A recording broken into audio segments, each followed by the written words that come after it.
சிவகாசி மெய்மத வேதம் ஓதும் பாடசாலைக்கு வந்திருக்கும் மெய்வழிக்குல மக்கள் எல்லோருக்கும் என்னுடைய நமஸ்காரம். சங்கரன் கோயில்னு ஒரு ஊர்ல இருந்து எல்லாரும் எங்க மக்கள்ல வந்திருக்காங்க, நம்ம மக்கள் வந்திருக்காங்க. ஆனா அந்த கோயில்ல ஒரு சிறப்பு இருக்கு. என்ன அது?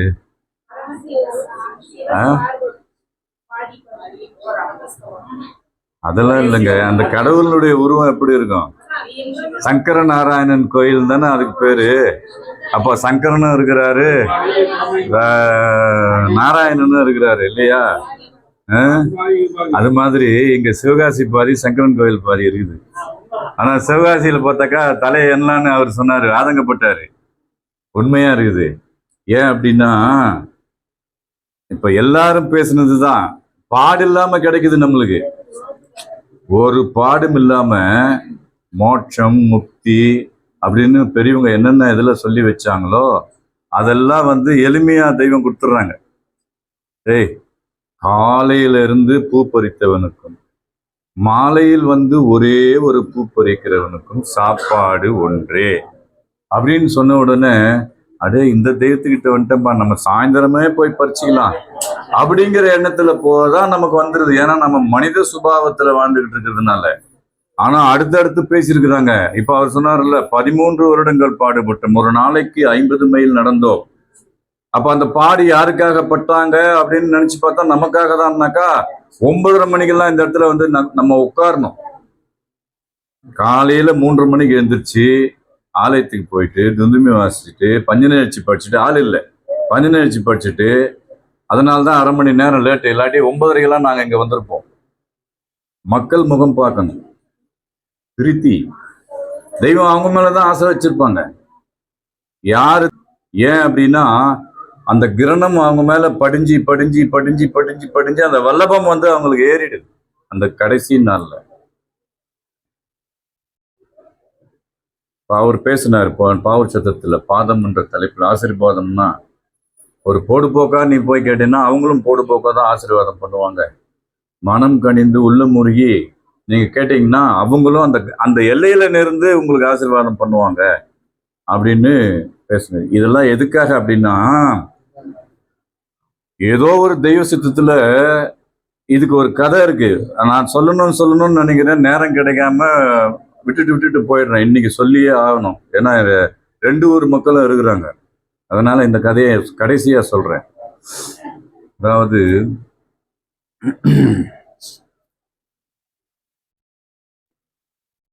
அளவிலா வெகு காலமே பூமியில்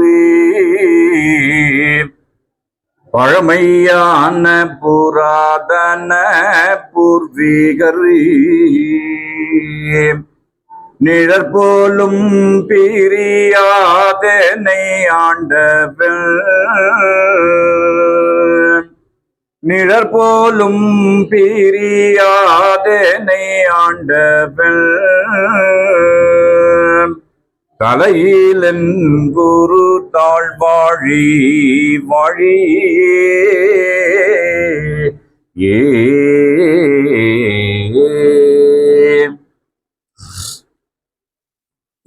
பேசுன சொத்து எல்லாரும் பேசுனது. நான் என்ன பேசுனேன்? அறிவு ஈசனுடைய சொத்து. என்ன பேசணும்? இந்த பக்கம் வாய் திறக்க மாட்டாங்களா? அறிவு ஈசனுடைய சொத்துன்னு பேசணும். அதனுடைய சாரம்சத்துல நம்மளை என்னவா மாத்தினாங்கன்றத பார்த்தோம். நம்ம கிட்ட அறிவு இருந்ததா அழிவு இருந்ததான்னு பார்த்தா அழிவுதான் இருந்தது. ஏன் அப்படின்னாக்கா, நம்மள்கிட்ட இருந்தது மனம்.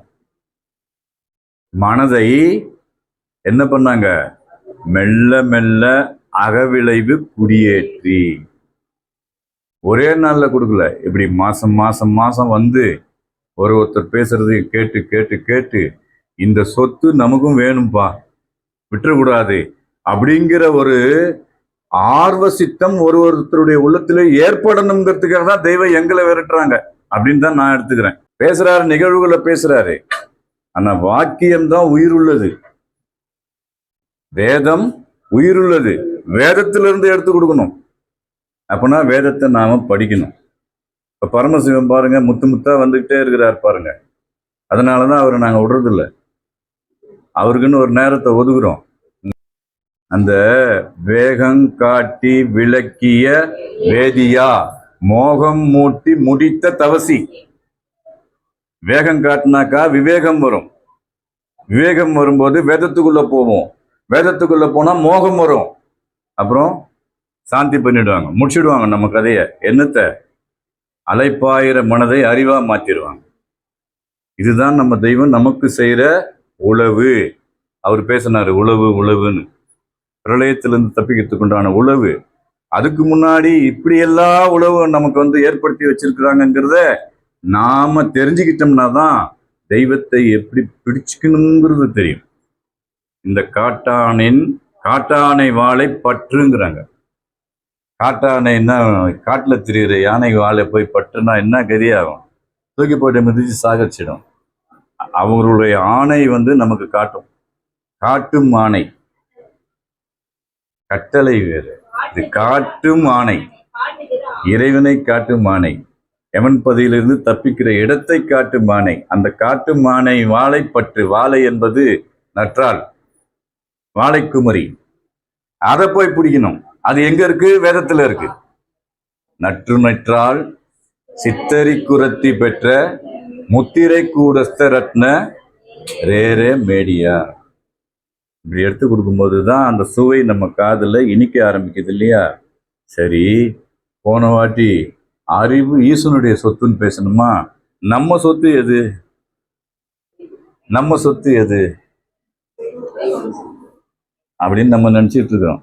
ஆனா தெய்வம் என்ன பண்றாங்கன்னு, என்ன உத்தரவு பண்றாங்கன்றத இந்த வாக்கியத்துல நம்ம பார்க்க போறோம். நம்மளுடைய சொத்து எதுங்கிறத இப்ப பார்க்க போறோம். போன சொத்து விடுறது இல்லை. சொத்து எவ்வளவு இருந்தாலும் எடுத்துறதுன்னு முடிவு பண்ணி இருக்கிறது எல்லாத்தையும் அள்ளிட்டு வந்துருக்கிறோம், கொடுப்போம். இதுல ஆர்வம் வந்தாக்கா பிரச்சனை இல்லை. அதுல ஆர்வம் வந்தா நம்மளை இழுத்துன்னு போயிடும், சொத்தை காலி பண்ணிடும். சரி, திருமெஞ்ஞான அருளமுதம் வாக்கியம் 72ல தெய்வம் சுவாசத்தை பத்தி பேசுறாங்க. இந்த சுவாசத்தை பத்தி பேசும்போது சுவாசத்துக்கு இன்னொரு பேர் இருக்குங்கிறாங்க. அந்த ரகசியத்தை நமக்கு வெளியாக்குறாங்க. நம்மளுடைய கற்பனை வேறு, அவர்களுடைய கற்பனை வேறு. அது நிஜம், இது நகல். நம்மளோடதெல்லாம் நகல். அசலை காணீர் விட்டு விட்டீர் அண்ணன் கணீர்னு சொல்லுவார் அசலுங்கிற தலைப்புல பேசும்போது. பொதுவாக உலக நடைமுறையில் வாதகற்பம் என்றால் தங்கம் தயாரிப்பது என்பான். பொதுவாக உலக நடைமுறையில் வாதகற்பம் என்றால் தங்கம் தயாரிப்பது என்பான். ஆனால் இந்த ஞான வாழ்வு நடைமுறையிலோ வாதகற்பம் என்ற சொல் நின்று நிதானித்து பார்க்கக்கூடிய ஒரு தேவ ரகசிய வார்த்தை. வாதகற்பம் இல்ல, அந்த ரசவாதி செய்வாங்க, பாதரசத்தை போட்டு என்னென்னமோ பண்ணிட்டு தங்கமாக்கணும். அப்படி செஞ்சு ஒருத்தன் மனநிலையே பாதிக்கப்பட்டவனா இன்னைக்கும் தெரிஞ்சுட்டு தான் இருக்கான். அதுல ஜோதிடன் 1ஆம் பிள்ளை 2ஆம் பிள்ளை 3ஆம் பிள்ளைன்னா அந்த ரசவாதியை பத்தி தெய்வம் சொல்றாங்க அந்த பாடல்ல. அவன் அந்த மாதிரி ஆளுங்கள்லாம் ஞானத்துக்கு உதவ மாட்டாங்க, வரமாட்டாங்க அப்படின்னு நீங்க போயிடாதீங்க. ஆனா அந்த வாதகற்பம் அப்படிங்கிற வார்த்தை இந்த ஞான வாழ்வுல வச்சு பார்த்தா ஒரு தேவ ரகசிய சொல்லா இருக்குது. அப்படின்னா அது என்னவா இருக்கும்? தேவ ரகசியம் தேடுவின் உடம்புலுன்னாங்க. அப்போ அந்த சொல் மூலியமா தானே அதை தேட முடியும். அதை விளக்குறது சொல்லு. அது யாருடைய சொல்லா இருந்தா நமக்கு புரியும்னா அது தெய்வத்தோட வாக்கு, திருவாக்கா இருந்தா மட்டும் புரியுமே தவிர ஏனைய பேச்சுக்கெல்லாம் அது காண முடியாது. உடம்பில் வாதம் பீடித்தால் கை கால் முதலிய உறுப்புகள் இயங்க மறுக்கின்றன. பக்கவாதம் வருவதும் இப்படித்தான். மூச்சு பிடித்து கொண்டது என்று சொல்வதுண்டு. ஒரு கனமான ஒரு பொருளை தூக்குனா மூச்சு பிடிச்சிக்கிச்சு, முதுகெல்லாம் வலிக்குதுங்க. முதுகு வலிக்குது, கை வலிக்குது, இப்படின்னு குனிஞ்சாம இடுப்பு பிடிச்சிக்கிச்சு, இடுப்பு வலிக்குது. அதுக்கு என்ன வைத்தியம்னா அந்த குழவிகளை தூக்கி போட்டு உருட்டுவாங்க. உருட்டும் போது அந்த காற்று பிடிச்ச இடத்துல எல்லாம் அமுக்கி ப்ரெஷர் கொடுத்து அந்த காற்று வந்து பூச்சின்னு போயிடும், நார்மல் ஆயிடும். அது மூச்சு பிடிப்பு.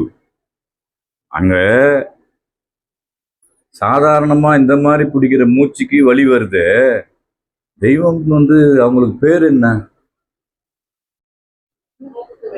மூச்சு ஓடாத தவமுடைய ஊன் உறக்கமற்ற தெய்வம். அப்போ அவங்களுக்கு ஏன் அந்த வலியும் வாதமும் ஏற்படலை? அப்ப மூச்சு பிடிச்சி வச்சுட்டாங்களா? அவங்க மூச்சு உள்ள போதை தவிர வெளியே வரல, மூச்சை பிடிச்சி வச்சிருக்கிறாங்க. ஆனா அவங்களுக்கு மூச்சு பிடிப்பு ஏற்படலை. நம்ம மூச்சை பிடிச்சோம்னா பிடிச்சிக்குது இல்லையா? அப்போ அது என்னன்னு நம்ம பார்த்தோம்னா அங்கதான் அந்த ரகசியத்தை வெளியாக்குறாங்க தெய்வம். பக்கவாதம் வருவதும் இப்படித்தான். மூச்சு பிடிச்சு கொண்டது என்று சொல்வதுண்டு. வாதம் என்றால் வாயு மூச்சு என்று தெரிவதற்காகவே இப்படி புழக்கத்தில் இருந்து வருகிறது. இத வாதகற்பம் அப்படிங்கிற ஒரு பாடல் நமக்காக தெய்வம் எழுதியிருக்கிறாங்க. அதுல பாத்தீங்கன்னா ரொம்ப அழகா அதுல எத்தனை வகையான வாதம் இருக்குது சொல்றாங்க. வாதம் என்பதுவும் வலிப்பிலோர் ஐந்துமே. 80 விதமான வாதம் இருக்குதான் நம்ம உடம்புல. வாதம் என்பதுவும் வலிப்பிலோர் ஐந்துமே. 5 வலிப்பு. காக்கா வலிப்பு, நரம்பு வலிப்பு, என்னென்னமோ. காக்கா வலிப்பு எல்லாருக்கும் ஜென்ரலா பாக்குறோம். மற்ற வலிப்பு எல்லாம் வந்து இந்த பிரசவ காலத்துல வலிப்பு வந்துருது. அப்புறம் இந்த சாப்பிடாம இருந்தா நரம்பு காலெல்லாம் சுண்டி இழுக்கிறது, அது ஒரு வலிப்பு.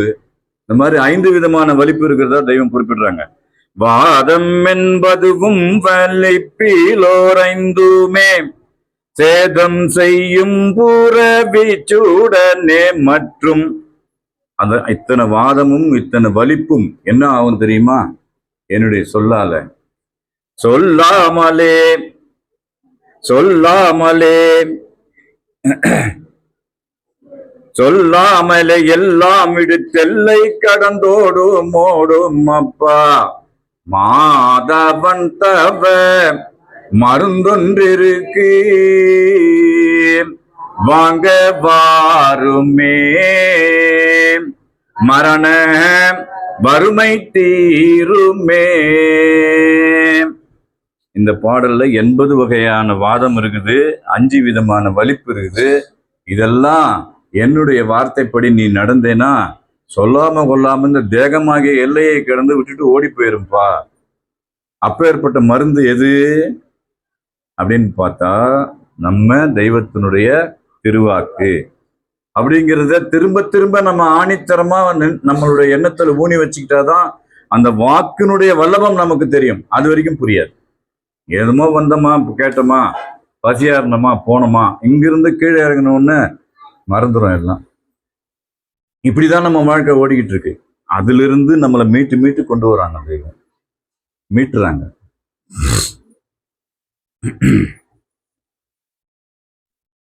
வாயு மூச்சு என்று தெரிவதற்காகவே இப்படி புழக்கத்தில் இருந்து வருகிறது.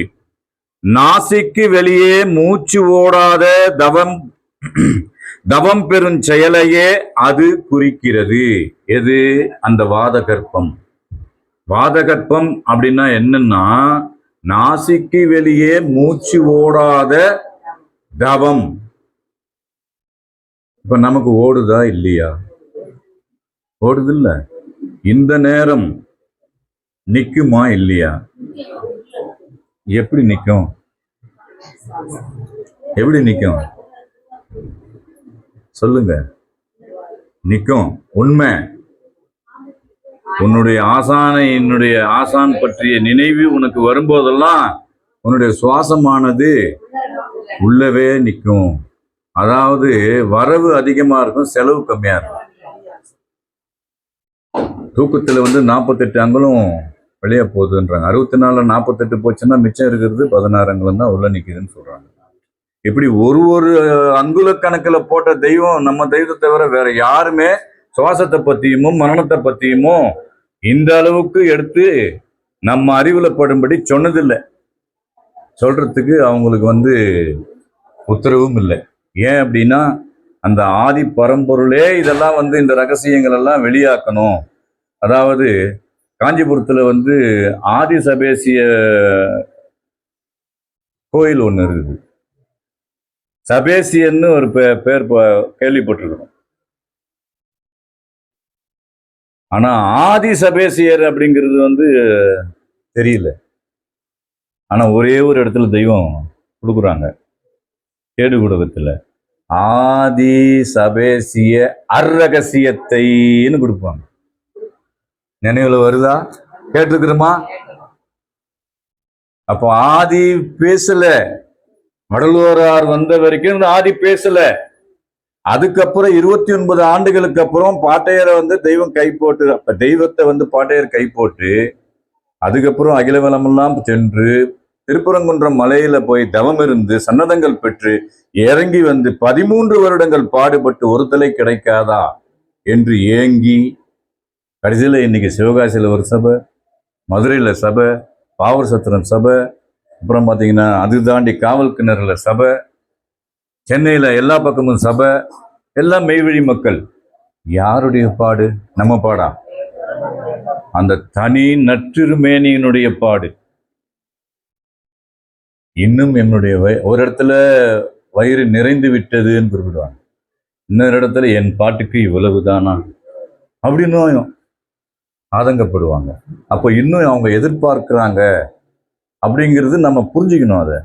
அது நானா இருக்கலாம், மற்றவங்களா இருக்கலாம், இன்னும் வரவேண்டியவங்களா இருக்கலாம். நம்மளுடைய கடமை பேசு, சிந்தனையில வச்சுக்கோ, சதா குரு தியானத்துல இரு. இதுதான் நமக்கு இட்ட கட்டளை. அப்போ வாதகற்பம் என்பது என்ன அப்படின்னா, நாசிக்கு வெளியே மூச்சு ஓடாத தவப்பெருஞ்செயலையே அது குறிக்கிறது. இது நம்ம சிந்தனையில இன்னைக்கு ஆழமா நம்ம பதிச்சு வச்சுக்கணும். அடுத்து இந்த ஒரு ஊரே இருக்குது, கோயம்புத்தூர்ல இருந்து திருப்பூர் வர வழியில அவினாசி அப்படின்னு ஒரு ஊர். அங்கேயும் சிவபெருமான் கோயில் தான் இருக்குது, சிவன் கோயில் தான் இருக்குது அங்கேயும். அந்த கோயில்ல இருக்கிற சிவபெருமானுக்கு பேரு அவினாசி அப்பர் இல்லையா? அவினாசி அப்பர். அதுக்கு தெய்வம் நமக்கு ஒரு உதாரணம், ஓமானத்தை சுட்டி காமிச்சு யாரு அவினாசி அப்பருங்கிறத இந்த வாக்கியத்தில் நமக்கு வெளியாக்குறாங்க. ஒரு சிறிய கல்லை ஒரு கையால் தூக்க முடிகிறது. ஒரு சிறிய கல்லை ஒரு கையால் தூக்க முடிகிறது. ஏன் அப்படின்னா அது கனமா இல்லை. நம்ம இந்த ஒரு கையில ஒரு விரல்ல தூக்குற அளவுக்கு உண்டான ஒரு அளவுல தான் அது இருக்குது. கொஞ்சம் கொஞ்சமா பெருசா போக போக போக போக ஒரு கையில தூக்கிறது போக 2 கை பிடிச்சி தூக்குவோம். இன்னும் பெருசா போக போக ரொம்ப கஷ்டப்பட்டு தூக்குவோம். அங்கதான் அதை தான் இப்போ இங்க உத்தரவு பண்ண போறாங்க. ஒரு சிறிய கல்லை ஒரு கையால் தூக்க முடிகிறது. இன்னும் கொஞ்சம் கனத்த பொருள் என்றால் 2 கையால் தூக்கி விடுகிறோம். அதைவிட பெரிய கல் எனில் அதை கொஞ்சம் எடுத்து அணைத்து தூக்கி விடுகிறோம். எப்படியாச்சும் முடிச்சு சொன்ன மாதிரி அவங்க இந்த செயல் இப்ப அவங்க பேசும்போது நம்ம செயல்படுத்துற மாதிரி இருந்தா அந்த செயலை நம்ம செய்யற மாதிரியே இருக்கும். இந்த பெரிய கல்லை தூக்கி அணைச்சி வயிற்றுல வச்சு இப்படி தூக்குற மாதிரியே நமக்கு ஒரு உணர்வு வரும். ஏன் அப்படின்னா அவங்க அனுபவிச்சு சொன்ன வார்த்தை. இதெல்லாம் வந்துருந்தேன், அது உங்களுக்கு கண்டிப்பா வருந்தேன். ஆமா, அதைவிட இன்னும் பெரிய கல் என்றால் சில நிமிடம் மூச்சை அடக்கி என்று டம் பிடித்து தூக்கி விடுகிறோம். மூச்சை அடக்குனா அவ்வளவு பெரிய பாரத்தை தூக்கிடுறோம். இந்த ஒரு சின்ன ஒரு செயலை கூட தெய்வம் நமக்கு அறிவுல படும்படி சுருக்குன்னு சொல்றாங்க. மூச்சை நிப்பாட்டினா அந்த பாரத்தை நம்மளால தூக்க முடியுது. அப்போ மூச்சு இதுக்கே ஒரு முறை தம் கட்டினால அவ்வளவு பெரிய கல் தூக்கும் போது வல்லபம் உடைய மனிதன் மூச்சை சுத்தமா நிப்பாட்டினா எங்க என்ன வேணாலும் செய்யலாம் இல்லையா? அப்படின்ற தாத்பரியத்தை உள்ளடக்கி தான் இந்த வார்த்தையை தெய்வம் கொடுக்குறாங்க. இம் என்று ஒரு தம் பிடித்து தூக்கி விடுகிறோம். ஒரு சில நிமிஷம் மூச்சை அடக்கினாலே பெரிய கல்லை தூக்கும் ஆற்றல் கைவரவாகிறதெனில் ஒரு மூச்சை கூட வெளியேறாமல் அடங்கி இருக்கும்படி ஆக்கிக் கொண்ட ஒருவரின் வல்லபம் எப்பேர் கொத்த வல்லபமாய் இருக்க வேண்டும். அது யாரு? அது யாருன்னா நம்ம தெய்வம்தான். ஒரு முத்திப்பேர்ல நீங்க கூட கேட்டிருப்பீங்க. இவர் தான் எடுத்து போட்டாரு. ஒரு மலையாளி, முதல்ல கேரளால இருந்து வந்து சேர்ந்தவர். மெய்வழி பத்மநாத அனந்தர்னு அவருக்கு பேரு. அவர் சபையில சேர வரும்பொழுது அவர் வந்து கப்பல்ல வந்து ஃபயர் ஆபீசரா ஒர்க் பண்ணிட்டு இருந்தார். பெரிய பெரிய கப்பல்ல ஃபயர் ஆபீசரா இருந்தாரு. அவர் வரும்பொழுது ரொம்ப தேடுதலோட வந்தார். அவர் அப்படி வரும்பொழுது உனக்கு என்ன அப்படின்னு கேட்கும்போது ஞானத்தை தேடி வந்தேன். ஞானம் அடங்குனா அப்படின்னா மூச்சு அடங்கணும் அப்படின்னு சொல்லியிருக்கிறார். உனக்கு இப்ப மூச்சு அடங்கணுமா? ஆமா, என் முன்னாடி 40 அடியில உட்காரு, உனக்கு மூச்சு அடங்கும் அப்படின்னு உத்தரவு பண்றாங்க தெய்வம். அவர் உட்கார்றார். உட்காந்து இப்ப மூச்சை விடுங்கிறார். விட்டு பாரு, வெளியே விட்டா வரல மூச்சு. அப்போ செயல், வார்த்தையா இல்ல, செயல் உங்கள் காதில் ஒலித்து கொண்டிருக்குது அப்படிங்கிறாங்க. அப்ப நமக்கும் அந்த மூச்சு அடங்கணும்னு சொன்னா அந்த செயல் நம்ம காதுல எப்பவுமே ஒலிச்சிட்டு இருக்கணும். அப்போ என்ன ஆகும்? ஓடும் சுவாசம் ஒடுங்கும் மிடமுறி தென்றறியாவினர் வெறும் வேடத்தையும் வேத பாடத்தையும் மண்ணில் விற்று வயிறு வளர்க்க இது வில்லா ரகசியம் உள்ளுக்குள்ளே என்று வீசுவான் கோடி மந்திரம். அந்த மாதிரி ஏமாந்த கூட்டத்தெல்லாம் போய் பார்த்துட்டு நம்ம தட்டி திருப்பி கூட்டி வந்து மெய்வழி சட்ட தொழுவத்துக்குள்ள நம்ம தெய்வம் நம்மளை வந்து ஆக்கி வச்சிருக்கிறாங்க, உரிமை பொருளை ஆக்கி வச்சிருக்கிறாங்க. அதுதான் நம்ம வந்து சிந்திக்க வேண்டிய விஷயம். அவர்களை அவிநாசியப்பர் என்று அழைக்கிறோம். இந்த வாசகம் இருந்தாலும் செயல் நடத்த போற ஒருத்தர் வரப்போறாருன்றதுக்கு முன்கூட்டியே அந்த ஊர்ல அந்த பெயர் வச்சிருக்கிறாங்கன்றத புரிஞ்சுக்கிட்டோம். அதாவது மூச்சு வெளியே போவது அவிந்து இல்லாமலே ஆகிவிடுவதாலே அவிநாசியப்பர் என்று வேதமாமறைகள் அவர்களை புகழ்கின்றன. நாசிக்கு வெளியே மூச்சு ஓடா தவத்தினரே அவிநாசியப்பர். இப்ப யாருன்றதை நாம தெரிஞ்சுக்கிட்டோமா? நம்ம தெய்வம்தான். நாசி வெளியே மூச்சு ஓடா தவத்தாலே மரளி வெருண்டோடுகின்ற வான்குலத்திலே பிறந்து அப்புறம் வாழ்வாய் சிரஞ்சீவியாய் வரைந்தேன், எழுதி வச்சுட்டேன், உனக்கு வேதத்தை வரைந்தேன் பெரு மகனே. எல்லாரையும் தான். மகனுன்னாக்கா ஆம்பளைங்களை மட்டும் இல்லை, அவங்களுக்கு எல்லாமே பெண்ணுதான், ஜீவாத்மா தான். அதுல மகன் மகள் அப்படிங்கிற பேதகம் எல்லாம் கிடையாது ஜீவன்ல வச்சு. அதனால மகனுக்கு தானே சொல்லி இருக்கிறாங்க. நமக்கு வேணா நீங்களாம் விட்டுறாதீங்க, நீங்களும் வாங்கிக்கிங்க. எல்லாருக்கும் கொடுக்கறதுக்கு தான் தெய்வம் இருக்கிறாங்க. பாதிப்பு சும்மா சொல்றேன், நீ பேசுமா நீ. ஆமா, அடுத்து நம்ம நினைவினுடைய செயல்பாடுமோ நம்மளுடைய சுவாசம் எப்படி வீணாவதுங்கிற ஒரு ரகசியத்தையும் வெளியாக்குறாங்க. இப்படி எல்லாம் சொல்லக்கூடிய ஒரு தெய்வத்துக்கிட்ட வந்து நம்ம சிக்கிக்கிட்டோம்ல, விட்டுலாமா அப்படின்ற ஒரு செயல்பாட்டுக்குள்ள நாம இருந்தாதான் பிடி விட மாட்டோம். விடாப்பிடியா பிடி வாதத்தோட இருப்போம். வாதம்னா என்னன்றது தெரிஞ்சமில்ல. அப்ப பிடிச்சுக்கிற வாதம் நம்ம கிட்ட இருந்ததுன்னா பிடிவாதம் இருக்கும். அப்ப தெய்வமும் நம்மளை விட மாட்டாங்க. சந்திர மண்டலத்திற்கு செயற்கைக்கோள் மூலம் போய் இறங்கி திரும்பி வருவதை பற்றி சபையில் பேசிக் கொண்டிருந்த போது ஆண்டவர்கள், சந்திரன் பூமியில் இருந்து எவ்வளவு தூரம் யாராலையும் மெஷர்மெண்ட் பண்ண முடியாது. இவங்களா ஒரு கற்பனை கணக்கு போட்டு இவ்வளவு எத்தனை லட்சம் மைல் அத்தனை லட்சம் மைல்ன்ட்டு சொல்றதா யார் போய் அளந்து பார்க்க போறாங்க? பாப்பா நீ சொல்ற, அதனால நானும் கூட வரேன், 2 பேரும் அளக்கலான்னு யாராலையும் போக முடியுமா?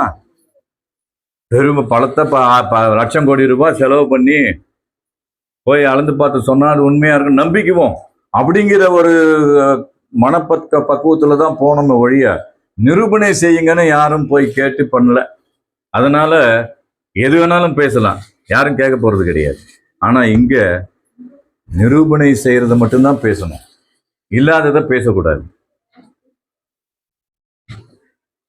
சந்திரன் பூமியிலிருந்து எவ்வளவு தூரம்? எவ்வளவோ லட்சம் மைல்கள் என்று சொல்லுகிறாயே, அங்கு போவதாக சொல்பவனை பற்றி நீ நினைக்கும் போதெல்லாம் உன் நினைவும் அவ்வளவு தூரம் போகிறதல்லவா? சந்திரனை பார்த்தா சந்திரன்கிட்ட நம்ம நினைவு போயிடும். அப்படின்னா அது எத்தனை லட்சம் மைல் கந்தாண்ட போகுது. அப்ப அவன் போனான்னு சொன்னா அவனை நினைக்கிற நீ, அப்போ அவன் எங்கேயோ இருக்கான்ல, அவ்வளவு தூரம் உன் நினைவு அங்க போகுது இல்ல. எப்படி நினைவை சுருக்குத்துது, அது ரெக்க விரிச்சுதுன்னா பறந்துகிட்டே இருக்கும், சாதாரணமா ஒடுக்க முடியாது. அதுக்கு இவங்களுடைய ஆஜ்ஞை இருந்தாதான், அருள் இருந்தாதான் கட்டுப்பாட்டு கொண்டு வர முடியும். இல்லாட்டி எவ்வி பாஞ்சிரும், முரட்டு குதிரை அது. உன் நினைவும் அவ்வளவு தூரம் போகிறதல்லவா? உன் நினைவு அதிகமான தூரம் போக போக உன் சுவாசம் அதற்கேற்றாற்போல் அதிகமாக வெளியேறுகிறது. உஜார், அது மட்டும்தானா? ஒரு பேச்சுக்காக சபையில பேசும்போது இந்த டாபிக் வந்ததுனால நீ சந்திரமண்டலத்துக்கு போறவனை பத்தி நீ நினைச்சேனா உன் நினைவும் போவோம். உன் நினைவு அவ்வளவு தூரம் போறதுனால உன் சுவாசமும் அந்த அளவுக்கு வெளியே போகுதுரா. எவ்வளோ ஒரு நுணுக்கமான ஒரு விஷயத்த நறுக்கு தெரிச்சா போல இங்க பேசுறாங்க தெய்வம். ஆனா அதை நம்ம அறிவுல வாங்கி சிந்திக்கணுமே. அப்போ எதை நினைக்கிறது? நினைக்காம இருக்க முடியுமா? இந்த உலகத்துல வாழ்ந்துகிட்டு இருக்கிறோம், இகமும் பரமும் ரெண்டும் சேர்த்து அனுபவிக்கக்கூடிய ஒரு வாய்ப்பை தெய்வம் கொடுத்துட்டாங்க, சுதந்திரம் கொடுத்துட்டாங்க. ஆனா தராசு இடதுபாக தட்டானது உயர் பெறச் செய்து. ஏன் அப்படின்னா அவங்க இடப்பாக ஆசார கன்னி, அவங்க நம்ம கிட்ட இடது பாகத்துல இருக்கிறாங்க. அப்போ அதுல உயர் பெற செஞ்சிட்டோம்னு சொன்னா நம்ம தப்பிச்சுக்கலாம். அந்த தப்பிக்கிறதுக்குண்டான உழவு நிறைய எழுதிட்டாங்க. வேதத்துல இறக்கி வைக்காத வார்த்தைகளே இல்லை. அதை தேடி தேடி கண்டுபிடிச்சி இது மாதிரி சொத்து, அப்புறம் அவரு பேசுனது வான நாட்டு செல்வம், வான நாட்டு சொத்து, உழவு அப்படின்னு ஒரு தலைப்பா கொண்டு அதுக்குள்ள போக போக போக தான் அது ஆழிய கடல், பேராழியா இருக்குது. ஆனா அங்கதான் நித்தில முத்து இருக்குது, நம்மளை காப்பாற்றக்கூடிய முத்து இருக்குது. அதை எடுக்கிறதுக்கு தான் இவ்வளவு பாடு தெய்வத்துக்கு. நம்மளை எடுத்துக்க சொல்றதுக்கு அவங்க சும்மா தான் கொடுக்குறாங்க, அதை எடுத்துக்க வைக்கிறதுக்கு நமக்கு இவ்வளவு பாடுபட வைக்கிறாங்க.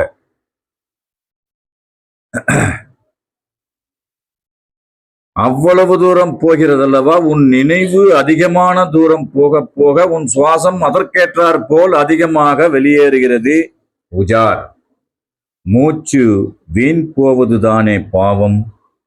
ஆனால் ஞானிகள் அண்டத்திலுள்ள எதையும் தங்கள் அகக்கண்ணால் தங்களுக்குள்ளேயே காண்பதால்.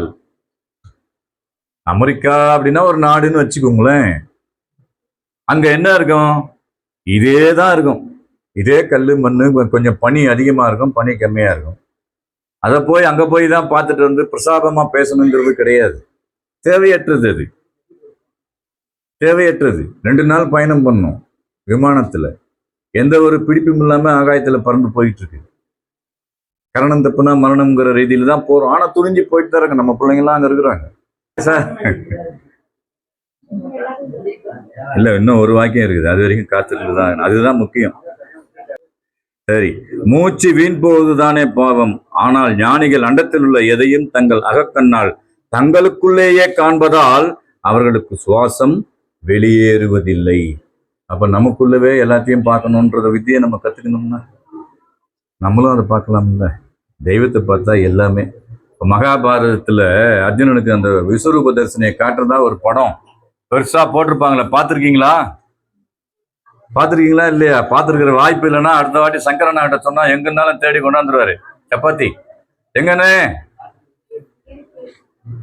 ஏன்னா சிவகாசியில இருக்கிறாருல்ல. இந்த விஸ்வரூப தரிசனையில மகாவிஷ்ணு போட்டோ ஒண்ணு இருக்கும். ஆணு வாய் திறந்துகிட்டு இருப்பாரு. இந்த பக்கம் சாவறதெல்லாம் உள்ள போவோம், இந்த பக்கம் பிறக்கிறதெல்லாம் வெளியே வரும். அந்த மாதிரி ஒரு போட்டோ இருந்தா நாளைக்கு எடுத்தா நீங்க மாட்டிடுங்க. பாவ சத்தத்துக்கும் ஒண்ணு கொடுத்துருங்க. ரைட்டு. முன்னோடியா நிற்பாரு, விசுக்குன்னு வருவார் அவரு. ரைட்டு. சுவாசம் வெளியேறுவதில்லை. அதுக்கப்புறம் இப்பதாங்க நம்ம சொத்துன்னா என்னன்னு சொல்ல போறாங்க. இவ்வளவு தூரம் பேசுனதெல்லாம் சுத்தி சுத்தி சுத்தி மூச்சு மூச்சு மூச்சுன்னு பேசிட்டு வந்துட்டாங்களா? ஆனா உன்னுடைய சொத்து எது? அறிவு என் சொத்து.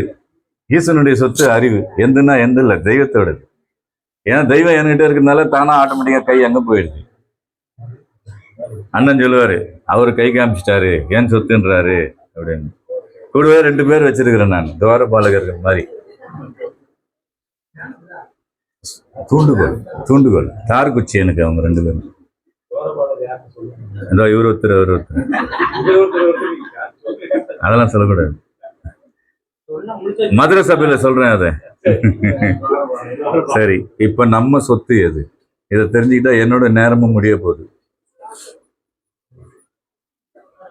திருமஞான தேவாமிர்தம் பக்கம் 184ல இதை பத்தி தெய்வம் ரொம்ப தெளிவா நமக்கு டக்குன்னு புரியும், அந்த மாதிரி உத்தரவு பண்றாங்க. ஏழையானாலும் பணக்காரனானாலும் மூச்சு நிற்பது என்பது எப்பேற்பட்ட செயல். மெய்வழிச்சாலையில எம்எல்ஏவும் இருக்கிறார், அன்றாடம் குழப்பு நடத்துகிற ஆளும் இருக்கிறார்.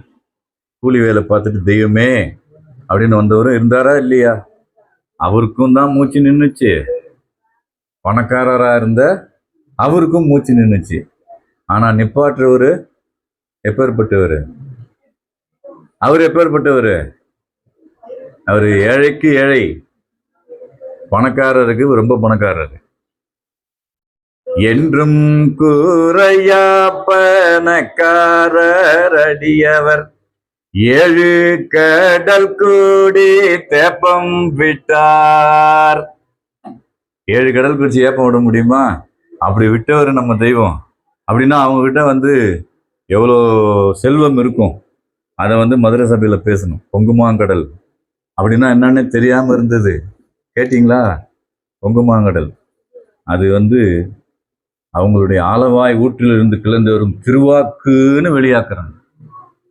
எம்முடைய ஆலவாயிலிருந்து வரும் அந்த திருவாக்கு எத்தனை கோடி பேருக்கு கொடுத்தாலும் குறையாத பொங்குமாங்கடல் அல்லவா அப்படின்னு கேட்கும்போது தான், அடட பொங்குமாங்கடல் என்பது இதுதான் அப்படிங்கிற ரகசியம் அன்னைக்கு எனக்கு தெரிஞ்சுக்கிச்சு. அப்ப இந்த இடத்துல ஏழையானாலும் பணக்காரனானாலும் மூச்சு நிற்பது என்பது எப்பேற்பட்ட செயல். இச்செயல்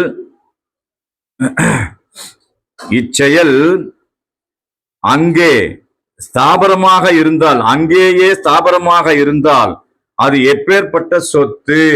எங்க? அங்கன்னா எங்க? அவங்கவுங்களுக்குள்ள அங்கேயே நிலைக்கணும், வெளியே வரக்கூடாது. ஏழையானாலும் பணக்காரனானாலும் மூச்சு நிற்பது என்பது எப்பேற்பட்ட செயல். இச்செயல் அங்கேயே ஸ்தாபரமாக இருந்தால் அது எப்பேற்பட்ட சொத்து. இதுக்கு தாங்க நாம இங்க வந்திருக்கிறோம். இந்த சொத்தை வீணாக்காம திரும்ப திரும்ப திரும்ப கொஞ்சம் கொஞ்சம் கொஞ்சம் கொஞ்சமா சேர்த்து வச்சு அது எப்ப பலன் தரும்? இந்த அடக்கம் தருவாயில அந்த மஞ்சள் பூக்க வைக்கும். இந்த மஞ்சள் பூக்க வைக்கும். அது எப்பேற்பட்ட சொத்து? அதற்கு மேலே சொத்து என்ன இருக்கிறது? இந்த மூச்சை அடக்கக்கூடிய வல்லபம் நமக்கு கிடைச்சிருச்சு அப்படின்னு நம்ம பெருமிதத்தில் அல்லவா வாழ வேண்டும்.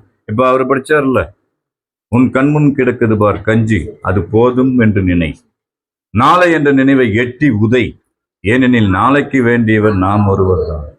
அந்த ஒருவரை நாம கை வசப்படுத்தணும்னு சொன்னா அந்த கை பறக்காம இருக்கணும். கை என்ன? நினைவு.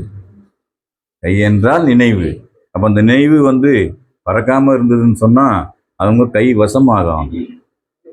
அப்புறம் கைவசமாக பின்னாடி நமக்கு எமன்கிட்ட வேலையே கிடையாது, எமனுக்கு நம்மகிட்ட வேலை கிடையாது. அப்போ அது எப்பேற்பட்ட சொத்து? அதற்கு மேலே சொத்து என்ன இருக்கிறது?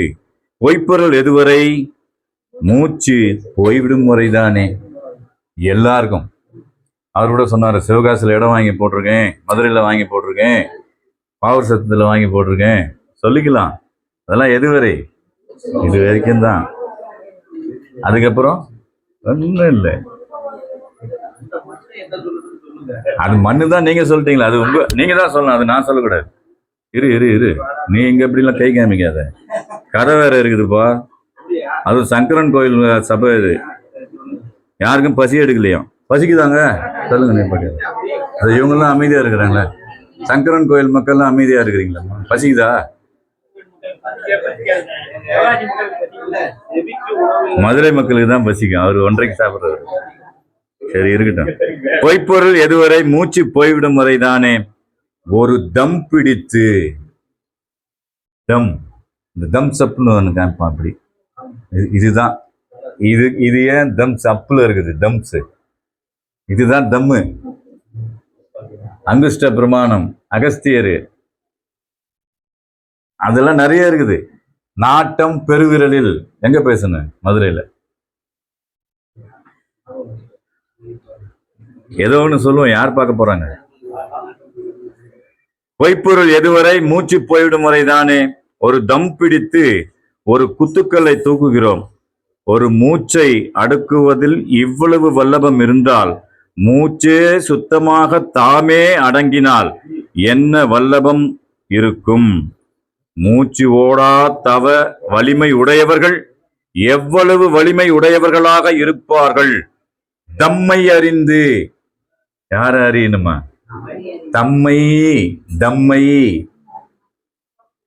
அது மூச்சு இயங்குது இல்ல, அது எங்க போய் கலக்குது அப்படிங்கிறத ஆதிமான்மியத்துல குறிப்பிடாங்க. மூச்சினோடு இயங்கும்னு ஒரு வார்த்தை வரும். அப்ப மூச்சு ஒரு இடத்துல போய் சேர்ந்தாக்கா அங்க ஒரு வினை நடக்குது. அது அந்த இடம் எங்கன்னு நாம தேடி பிடிக்கணும். வேதத்துல இருக்குது, போய் பிடிங்க. தம்மை அறிந்து தம்மை அடக்கி தம்மை உணர்வார் என்ற மெய்கண்டார் பாடல் அப்பொழுது சபையில் பாடப்பெற்றது. அதுல குருமுராதியில ஒரு பாடல், ரெண்டு வரி தான். பாலானி செங்கமல காலூன்றி. செங்கமல காலூன்றி அது என்னங்கிறத இன்னும் விரிவா கீழே இருக்குது. பார்த்தீங்கன்னா சொல்லிடுவாங்க. தெய்வம் உத்தரவு பண்ணிட்டாங்க, நம்ம பார்த்து அதுக்குள்ள பாயணும். ஆளாய் நீ ஆவதற்கு யாதுன்மேல். யாது என்றாலும் நினைவே. யாது என்றால் நினைவு.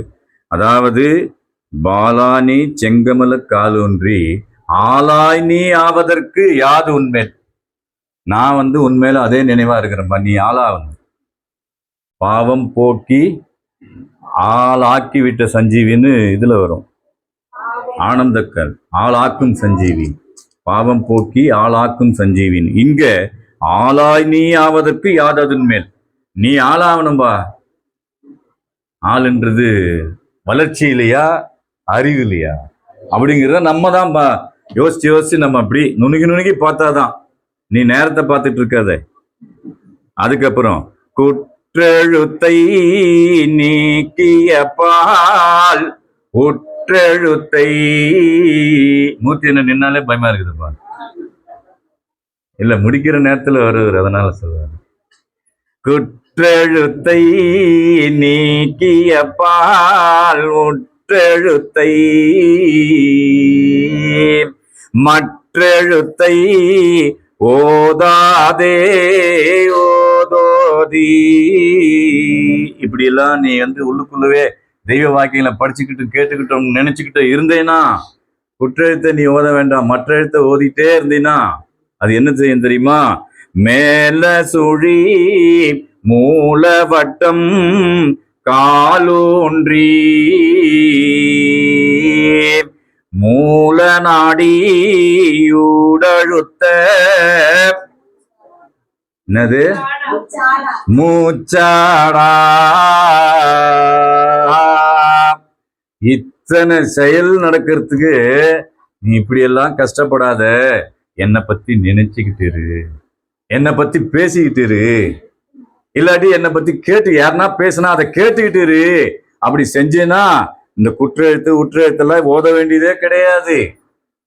அந்த மூலச்சொலி மூலவட்டம் காலொன்றி மூலநாடி ஊடழுத்த மூச்சு ஆடாமல் ஒரு நிலையில நிக்கும் அப்பா உனக்கு அப்படின்னு தெய்வம் உத்தரவு பண்ணாங்க. அடுத்து இவர் அண்ணன் பாடினாரு, அழியா பதி குடியேறிய நாயகமென் குருவில் மொழியாம்படி குடியேறி உபாயமதொட்புகவே தெளியும் மதி அமுதம் மது. அமுதம் எது? தம்முதான் அமுதம். தெளியும் மதி அமுதம் மது வாதக சாந்தமதில். அந்த இடத்துல துவாத சாந்த பெருவெளியில வெற்றிடம், வேக்யூம் பிளேஸ், ஒரு அசைவும் கிடையாதுங்க. ஃப்ளைட்டு கூட ஒரு லெவலுக்கு மேலே போயிடுச்சுன்னா ஆடவே ஆடாது. நம்ம கூட அங்கே போயிட்டு அங்கேயே தான் இருப்போம், கீழே வரமாட்டோம். புவியீர்ப்பு விசை கிடையாது. அந்த இடம் நமக்குள்ள இருக்கு. அங்க நீ போயிட்டேனா அமைதி. அந்த இடத்துல பழியாகிய யமனே பயந்தோடி விரண்டனே என்று கூறி, இந்த நம்மளுடைய சொத்து என்பது இறைவனால் நமக்கு ஒவ்வொரு நாளும் 21,600 முறை என்ன பண்றோம்? மூச்சை இழுத்து இழுத்து இழுத்து விட்டுக்கிட்டு இருக்கிறோம்.